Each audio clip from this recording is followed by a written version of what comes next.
Hello guys, Radhe Radhe सभी को। तो आज हम श्रीमद् भगवत गीता के प्रथम अध्याय के 24वें श्लोक का सरल हिंदी भाषा में गहन अध्ययन करेंगे। तो एक बार फिर से नमस्कार दोस्तों, जय श्री कृष्णा। तो आज हम इस पावन यात्रा में आपका स्वागत करते हैं और हम आपको बताना चाहेंगे कि आपने कभी सोचा है कि जब हम किसी कठिन परिस्थिति में होते हैं तब और भरोसेमंद व्यक्ति से कहते हैं मुझे स्थिति को ठीक से समझने दो, तो एक अच्छा मार्गदर्शक क्या करता है? वह हमें तुरंत जवाब नहीं देता, वह पहले हमें पूरी परिस्थिति देखने देता है। कुरुक्षेत्र के मैदान में भी कुछ ऐसा ही होने वाला है। अर्जुन ने भगवान श्री कृष्ण से कहा, मेरे रथ को दोनों सेनाओं के बीच में खड़ा कीजिए। और जब अर्जुन की बात सुनकर भगवान श्री कृष्ण क्या कहते हैं, तो गाइस यही हमें आज के श्लोक में पता चलेगा। तो गाइस हम इस श्लोक को समझते हैं। श्रीमद् भगवत गीता के 24वें श्लोक, इसका अर्थ और प्रसंग जो हमारे जीवन के लिए कितना गहरा संदेश देता है उसको हम समझते हैं। तो गाइस श्लोक इस प्रकार से है, एव मुक्तो ऋषिकेशो गुणाकेशन भारता सौन्योरभ्योर्थम मध्य स्थापित रतो तक्तमम। तो गाइस ये श्लोक है। अब इस श्लोक का हम सरल हिंदी भाषा में अर्थ समझते हैं। तो गाइस, हे भारतवंशी धृतराष्ट्र, अर्जुन द्वारा इस प्रकार कहे जाने वाले भगवान श्री कृष्ण ने उस उत्तम रथ को दोनों सेनाओं के बीच में खड़ा कर दिया। यहाँ भगवान श्री कृष्ण को ऋषिकेश कहा गया है और अर्जुन को गुणाकेश कहा गया है। इन दोनों नामों में बहुत गहरा अर्थ छिपा हुआ है। तो गाइस आइए पहले समझते हैं ऋषिकेश कौन है और अर्जुन को गुणाकेश क्यों कहा गया है।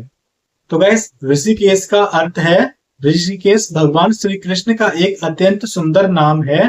ऋषिक का अर्थ इंद्रियों से है और ईश का अर्थ स्वामी, अर्थात ऋषिकेश और प्लस इंद्रियों के स्वामी मनुष्य की इंद्रियों से अलग अलग दिशाओं में खींचती रहती हैं। आंखें कुछ देखना चाहती हैं और कान कुछ सुनना चाहते हैं, जीभ स्वाद चाहती है, मन अपनी इच्छाओं के पीछे भागता रहता है। लेकिन भगवान श्री कृष्ण को ऋषिकेश कहा गया है क्योंकि वे इंद्रियों के स्वामी हैं। अब इस बात को अर्जुन के जीवन में जोड़कर देखिए। अर्जुन के सामने युद्ध है, उनकी आंखें के सामने अपने प्रियजन हैं, उनका मन भावनाओं से भरने वाला है, लेकिन उनके रथ की लगाम किसके हाथ में है? भगवान श्री कृष्ण के हाथ में।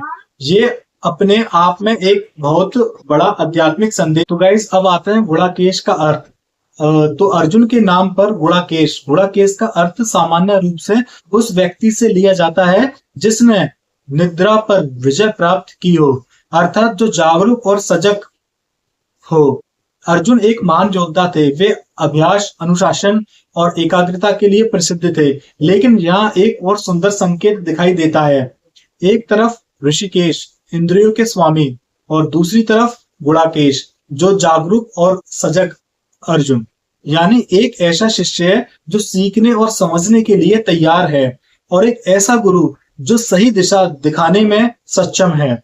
तो गाइस यही गुरु और शिष्य का संबंध आगे चलकर गीता के ज्ञान का आधार बनता है। तो गाइस अब भगवान ने रथ बीच में क्यों खड़ा किया? अब सबसे महत्वपूर्ण प्रश्न, भगवान श्री कृष्ण ने अर्जुन के रथ को दोनों सेनाओं के बीच में क्यों खड़ा किया? क्योंकि अर्जुन ने उनसे यही अनुरोध किया था। लेकिन भगवान श्री कृष्ण का यह कार्य केवल एक साधारण आदेश का पालन नहीं था, ये अर्जुन को वास्तविकता का सामना करवाने वाला क्षण था। तो गाइस अर्जुन ने कहा था, मैं देखना चाहता हूं कि मेरे सामने कौन खड़ा है। और भगवान श्री कृष्ण ने कहा, नहीं, बल्कि अपने कर्म से अर्जुन को देखने दिया। यही एक अच्छे मार्गदर्शक की विशेषता है। ये हमेशा हमारे लिए निर्णय नहीं लेता, कई बार वह हमें परिस्थिति को स्वयं देखने और समझने का अवसर देता है, क्योंकि जब तक हम वास्तविकता को नहीं देखते तब तक सही निर्णय लेना कठिन होता है। तो गाइस आज के इस दौर में हमारे जीवन में रथ को बीच में खड़ा करना बहुत ही महत्वपूर्ण है। दोस्तों ये प्रसंग केवल कुरुक्षेत्र तक सीमित नहीं है, हम सभी के जीवन में ऐसे क्षण आते हैं जब हमें लगता है मुझे समझ नहीं आ रहा मैं क्या करूं। कभी नौकरी को लेकर दुविधा होती है, तो कभी रिश्तों में परेशानी होती है, और कभी कभी कठिन निर्णय के सामने इन हम खड़े होते हैं और उस समय हमारा मन एक तरफ खिंचता है, भावनाएं हमारी दूसरी तरफ। ऐसे समय में हमें भी अपने जीवन का रथ कुछ समय के लिए बीच में रोकना चाहिए। इसका अर्थ है थोड़ा रुकना, भावनाओं को शांत करना, पूरी परिस्थिति को देखना और फिर निर्णय लेना।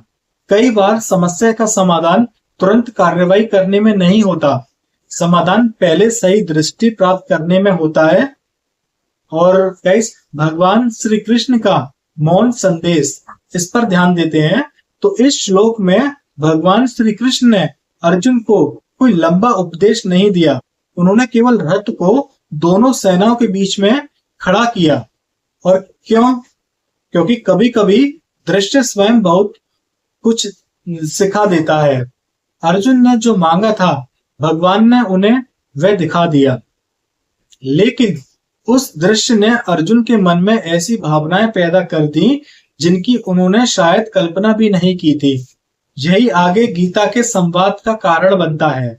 अर्जुन की समस्या सामने आने लगती है, उनका मोह सामने आता है, उनका भय सामने आता है, उनकी दुविधा सामने आती है, और तभी भगवान श्री कृष्ण का दिव्य ज्ञान प्रारंभ होता है।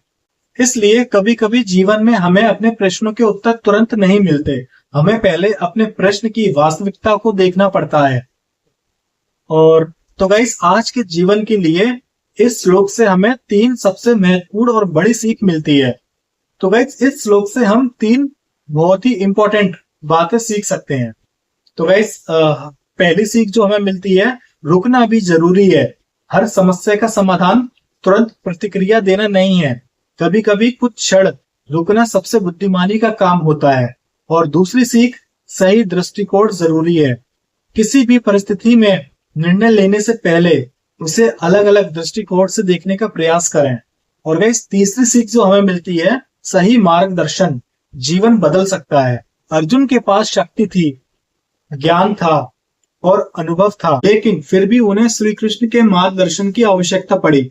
इससे हमें सीखना चाहिए कि सहायता या मार्गदर्शन लेना कमजोरी नहीं है।